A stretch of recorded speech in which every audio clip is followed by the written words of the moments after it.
তো মাননীয় প্রধান উপদেষ্টাকে অনুগ্রহপূর্বক শপথ পাঠ করানোর জন্য মহামান্য রাষ্ট্রপতিকে বিনীত অনুরোধ জানাচ্ছি। বিসমিল্লাহির রহমানির রহিম। প্রধান উপদেষ্টার শপথ। আমি মোহাম্মদ ইউনূস সশ্রদ্ধ চিত্তে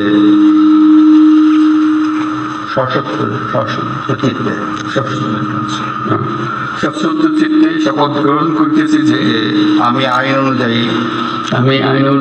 অন্তর্বর্তীকালীন সরকারের প্রধান উপদেষ্টা পদের কর্তব্য বিশ্বস্ততার সহিত পালন করিব।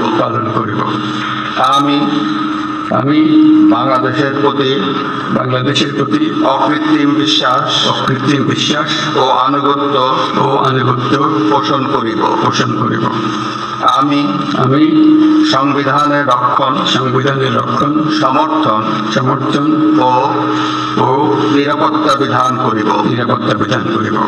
এবং আমি ভীতি বা অনুগ্রহ অনুরাগ বা বিরাগের বশবর্তী না হইয়া সকলের প্রতি আইন অনুযায়ী যথাবিহিত আচরণ করিব। এবার মাননীয় প্রধান উপদেষ্টাকে গোপনতার শপথ পাঠ করানোর জন্য মহামান্য রাষ্ট্রপতিকে বিনীত অনুরোধ জানাচ্ছি।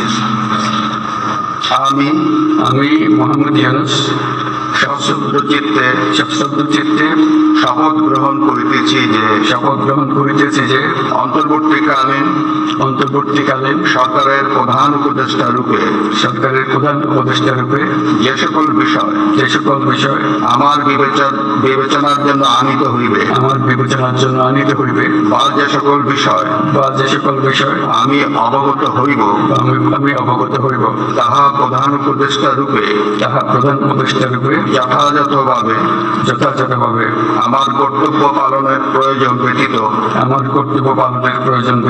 প্রত্যক্ষ বা পরোক্ষভাবে কোনো ব্যক্তিকে জ্ঞাপন করিব না বা কোনো ব্যক্তির নিকট প্রকাশ করিব না। ধন্যবাদ।